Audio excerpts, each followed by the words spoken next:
We've often put forward the premise that within our very distant past, a cataclysm occurred, or more precisely, a great flood. Many surviving ancient sites around the world bear the scars of this event. The Great Pyramids of Giza, for example, still held chambers flooded with ancient seawater deep within their bowels until very recently. Much of this evidence slowly removed over the past few decades. And our next ancient structure is no different. Known as Adam's Bridge, it is an astonishing feature which stretches 30 kilometers, connecting southern India with Sri Lanka, believed to date from a pre-Diluvian age, some 1.7 million years ago. Several individuals who have taken the time to explore this ancient ruin have concluded that it is indeed artificial.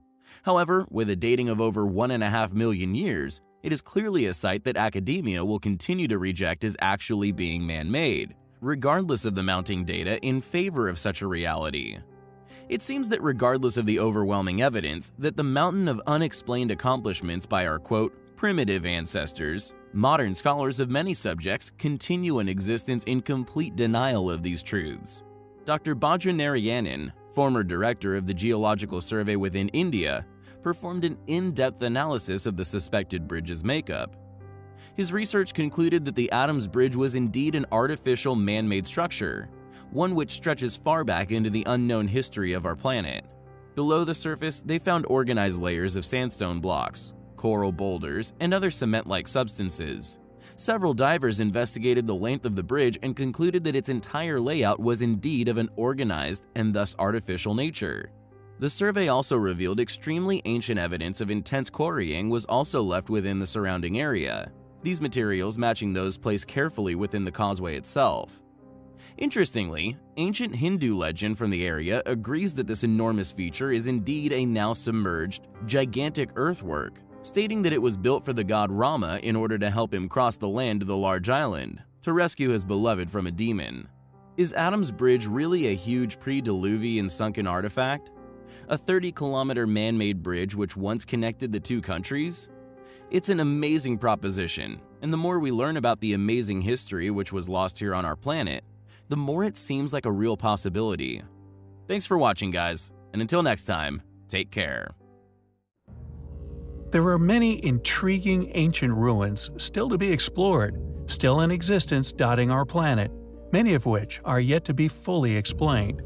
Enigmatic stone carvings, and often tool marks left upon quarried or cracked or broken stones, each indicative of lost technology and thus a lost civilization.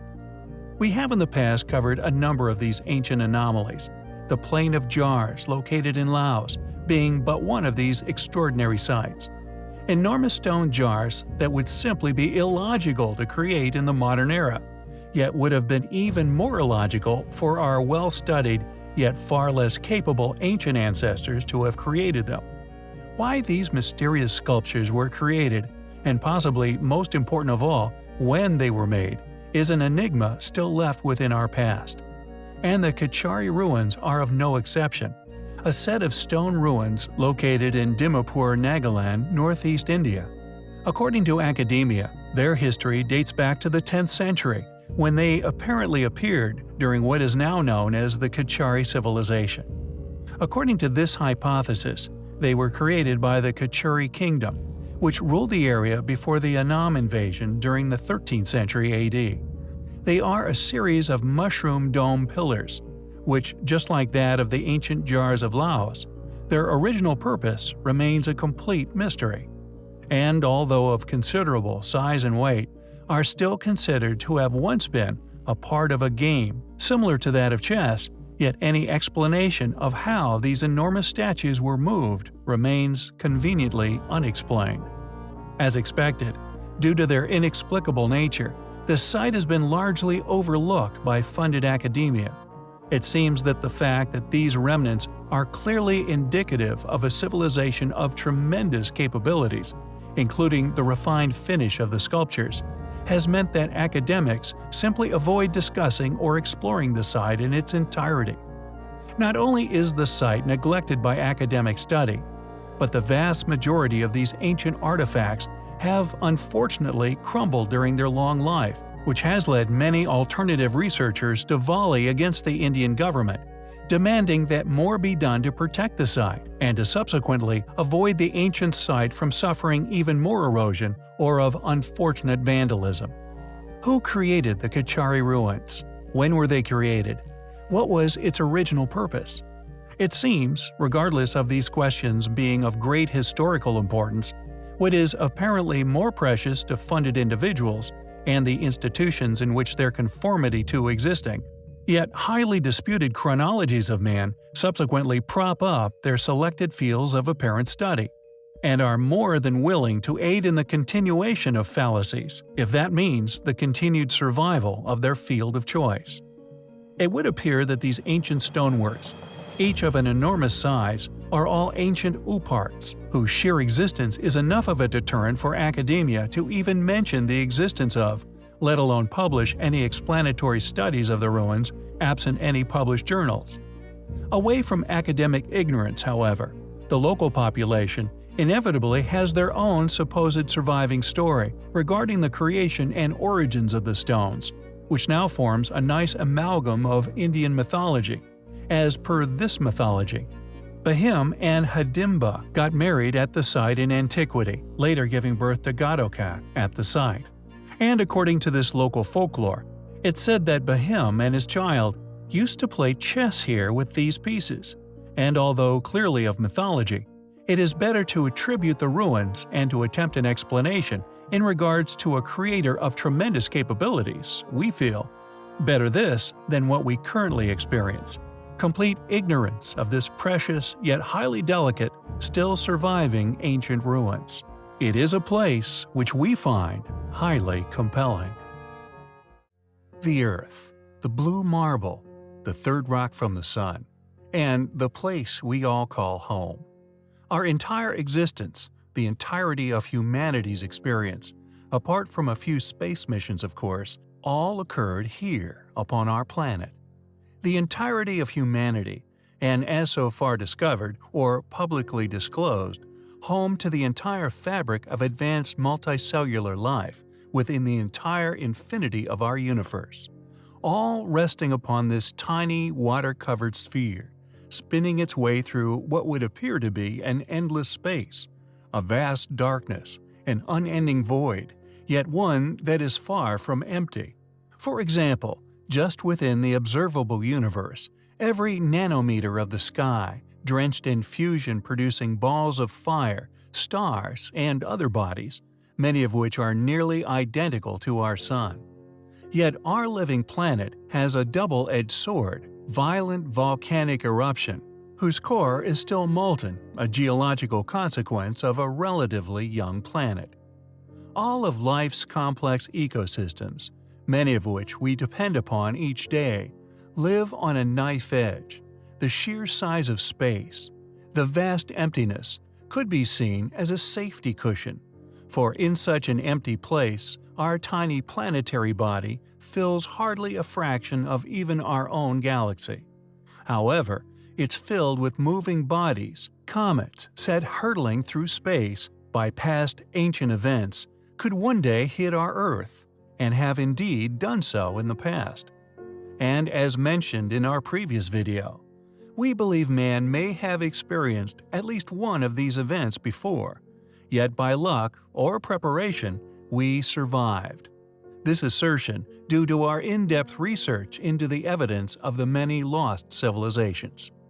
In an instant, all this natural beauty, all this seemingly fanatical trial and evolutionary error gone.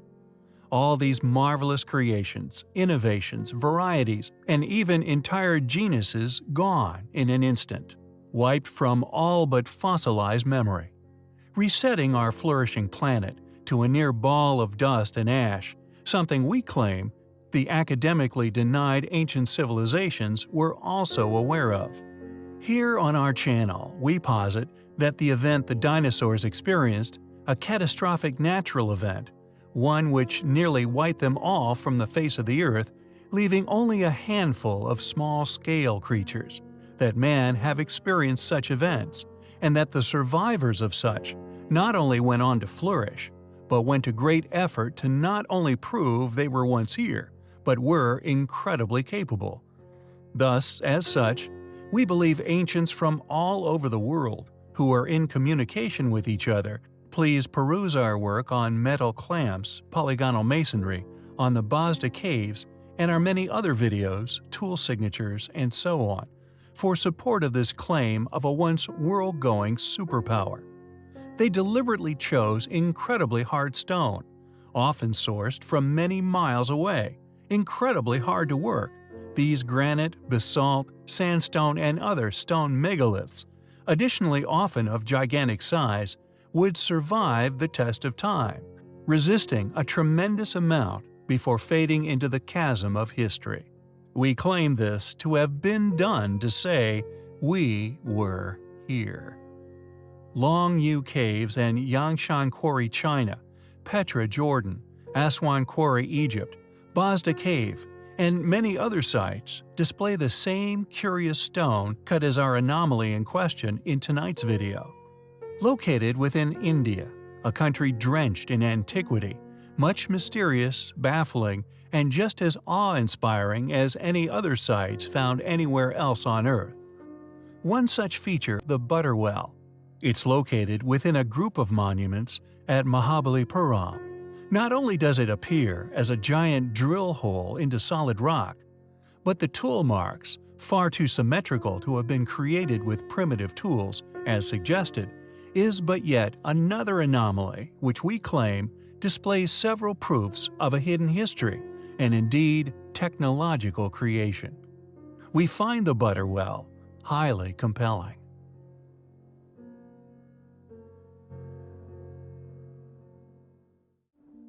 There are many astonishing ancient ruins which can be found throughout India.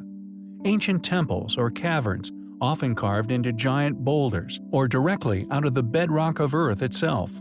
Many of these ruins drenched in exquisite artwork, carvings created with such vision and accuracy that they boggle the minds of all who attempt to explain the methodology of their creator.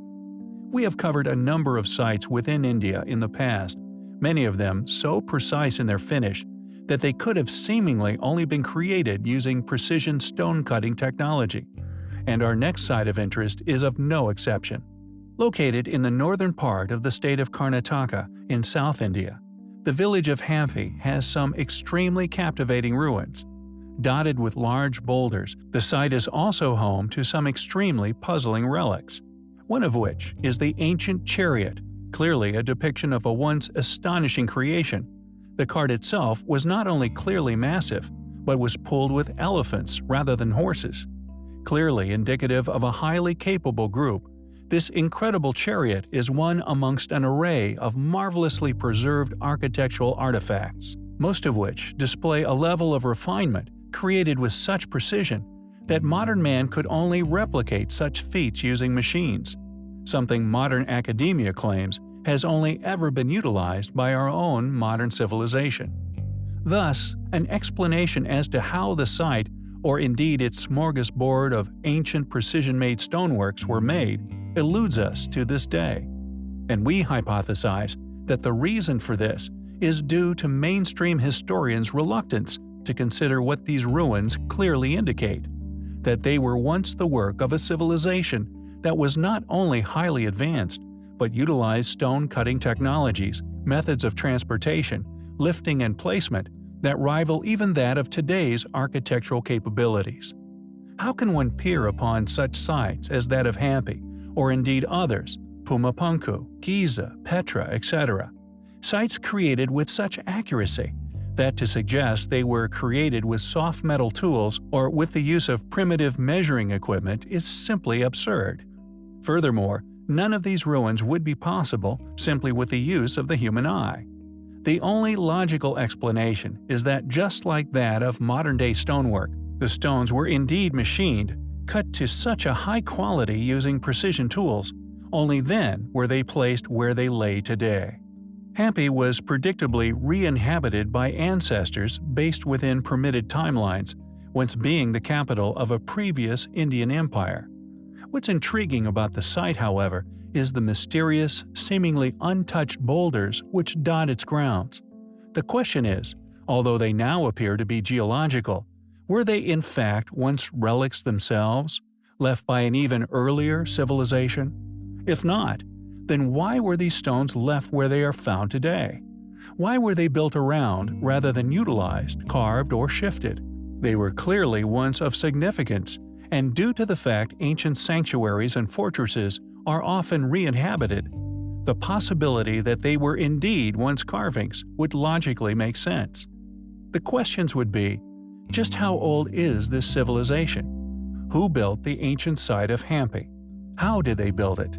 Were ancient high technologies utilized in its creation? If not, then how was it constructed? It is a place which we find highly compelling.